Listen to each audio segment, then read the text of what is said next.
সময় আমার আপনার কথা চিন্তা করে গিয়েছেন, আমার আপনার কথা বিশ্বনবী মৃত্যুর সময় শেষকালেও চিন্তা করে গিয়েছে। ভাই আমি আপনি কেবল নবীর উম্মত। আমার আপনার কথা যেই নবী দুনিয়াতে এসে নবুয়ত পাওয়ার পর থেকে নিয়ে চিন্তা করতে করতে করতে যেই সময় নবীজির বুকের উপরে আজরাইল হাত রাখবে, আজরাইলকে বসিয়ে রেখে আমার আপনার কথা নবীজি আলোচনা করতেছেন যে আমি যদি যাই, আমার আপনার আল্লাহ নবী বলেন আমি যদি এখন দুনিয়া ছেড়ে চলে যাই, আমার উম্মতরা কিভাবে দুনিয়াতে বসবাস করবে, কিভাবে আমার উম্মতেরা দুনিয়ার জমিনের মধ্যে চলবে। তখন আমার আল্লাহ রাব্বুল আলামিন জিবরাইলের দ্বারা ওহী দিয়ে দিলেন।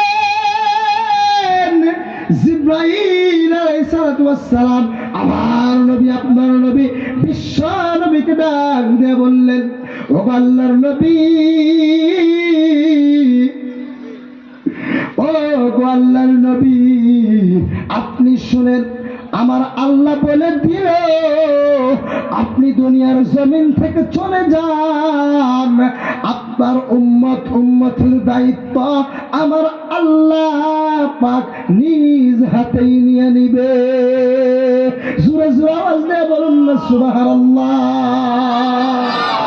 ভাইরা আমার, আল্লাহর নবী বিশ্বনবীর চিন্তা দেখে আমার আল্লাহ রাব্বুল আলামিন ডাক দিয়ে বললেন, ও জিবরাইল, তুমি আমার হাবিবকে বলে দাও যে আমার হাবিবকে বলে দাও তিনি যাতে দুনিয়ার জমিন থেকে চলে আসে, আমি উনার উম্মতের দায়িত্ব আমি আল্লাহ নিজ হাতে নিয়ে নিলাম। আবার আওয়াজ দিয়ে বলুন সুবহানাল্লাহ। ভাই যেই নবী আমার আপনার জন্য এত কিছু চিন্তা করলেন, সেই নবীর জন্য আমি আপনি কি করতেছি বলেন তো? যেই নবী মৃত্যুর সময় আমার আপনার কথা চিন্তা করে গেলেন, সেই নবীর জন্য আমার আপনার কিছু করার আছে না নাই? দুনিয়াতে কিছু পাবার গেলে কিছু হারাতে হবে, কথাটা কি ঠিক? কিছু পাবার গেলে কিছু হারাতে হবে, আর আমি আপনি শুধু পাইবারই চাই, কিছু হারাতে চাই না। তার কারণ আল্লাহ আমার আপনার জন্য গায়েবী কিতাব কোরআন, এমন দামি কোরআন, যেই কিতাবের একটা জের জবর পর্যন্ত পৃথিবীর কোন বৈজ্ঞানিক, সায়েন্টিস্ট, ডক্টর, ইঞ্জিনিয়ার পৃথিবী সৃষ্টি হওয়ার পর থেকে এমন কোন মানব জাতির মধ্যে এমন কোন মাইকেলাল নাই যিনি আল্লাহর কোরআনের একটা জের জবর ভুল ধরে দেখাতে পারছে আর কিয়ামত পর্যন্ত পারবে। সেই কিতাবকে আমার আল্লাহ আমাকে আপনাকে গিফট হিসাবে দিয়েছেন, প্রাইজ হিসাবে দিয়েছেন।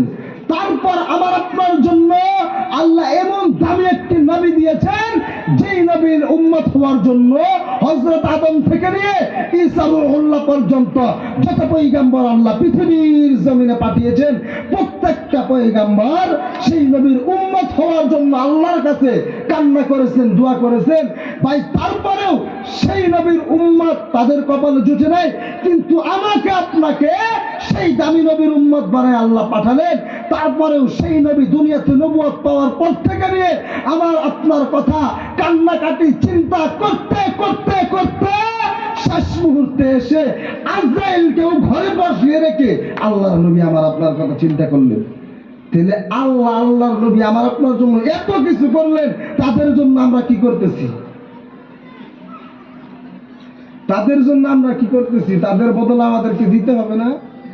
আল্লাহ কয়, বান্দারে আমি আল্লাহ তোমাদেরকে বদলা নিতে চাই না, আমি আল্লাহ তোমাদের বদলা লাগে না, তোমরা যার যার কবরের সামান তোমরা তৈরি করে আসো, কারণ আমি আল্লাহ সৃষ্টিকর্তা, আমি আল্লাহ মৃত্যু দেনেওয়ালা, আমি আল্লাহ সৃষ্টি করনেওয়ালা, আমি আল্লাহ মৃত্যু দেনেওয়ালা।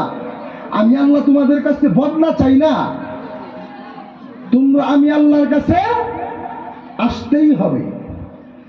দুনিয়াতে গিয়ে তোমরা আমি আল্লাহকে ভুলে গেছ, ধন দৌলত, টাকা পয়সা, নারী বাড়ি গাড়ি এগুলো দেখে তোমরা আমি আল্লাহকে ভুলে গেছ। তোমাদের শরীরের মাংস, রক্ত, এত সুন্দর একটা বডি, এগুলো তোমরা দেখে নিজেকে নিজেই মহান বলে মনে করেছ। যতই শক্তিমান তোমরা হও না কেন, দুনিয়াতে তোমরা চিরস্থায়ী নয়, তোমাদের ক্ষণস্থায়ী, আর তোমরা আমি আল্লাহর কাছে আসতেই হবে। বলেন কথা ঠিক কিনা? আল্লাহ এটাই বলে পৃথিবীর ময়দানে আমাকে আপনাকে জীবিত রেখেছেন, আমাকে আপনাকে হায়াত দিয়েছেন। আল্লাহ দুনিয়াতে বলেছেন ইন্নাল্লাহ মা'আস সাবিরিন, বান্দা তোমরা সবর করো। আর আমার আপনার সবরের বলতে আমার আল্লাহ পাক নিজে সবর করতেছে যে বান্দা তোমরা আমার কাছে আসো, আমি তারপরেই তো খেলা দেখাবো। এই জন্য আল্লাহ রাব্বুল আলামিন কোরআনুল কারীমের মধ্যে বলেন ওয়া মাকারু ওয়া মাকারাল্লাহ ওয়াল্লাহু খায়রুল মাকিরিন। জোরে জোরে আওয়াজ দিয়ে বলুন আল্লাহু আকবার। আমার বন্ধুগণ, আল্লাহ রাব্বুল আলামিন কোরআনুল কারীমের মধ্যে আয়াতের মধ্যে চমৎকার করে ঘোষণা করে দিলেন, বান্দারে পৃথিবীর ময়দানে জমিনের মধ্যে তোমরা যতই বাহাদুরি করো না কেন, যতই মক্কর করো না কেন, তোমরা শরীরের বাহাদুরি করো না কেন, রক্ত মাংসের বাহাদুরি করো না কেন, জমিন টাকা পয়সা বাড়ি গাড়ির বাহাদুরি করো না কেন, তোমরা আমি আল্লাহর কাছে একদিন আসতেই হবে। আর সেই দিন আমি আল্লাহ পাক তোমাদেরকে ধরে নিব। আমার বন্ধুগণ, আল্লাহ রাব্বুল আলামিন কোরআনুল কারীমের মধ্যে চমৎকার করে ঘোষণা করে দিলেন আমাকে আপনাকে একদিন আল্লাহর কাছে যেতে হবে, সেই দিন আমাকে আপনাকে ধরবে। আল্লাহ বলে বান্দারে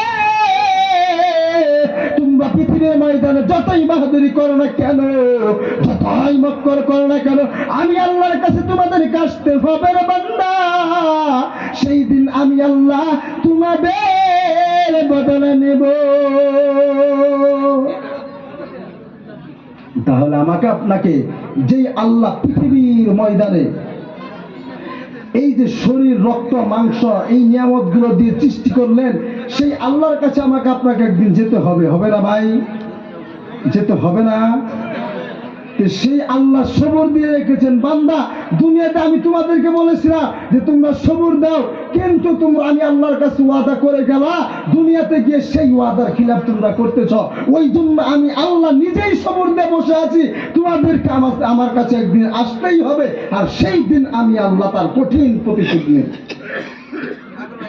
তাহলে আমরা কি বুঝলাম ভাই? আমাকে আপনাকে সেই আল্লাহর জন্য, নবীর জন্য, অন্তত আমার আপনার নিজের কবরে যাওয়ার জন্য কবরের সামান তৈরি করতে হবে না নাই? হবে না নাই? তো আমরা সবাই করবো তো ইনশাআল্লাহ।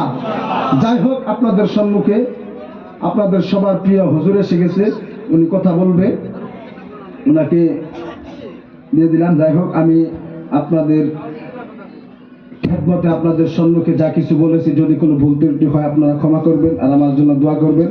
ওয়া আখির দাওয়ানা আলহামদুলিল্লাহি রাব্বিল আলামিন।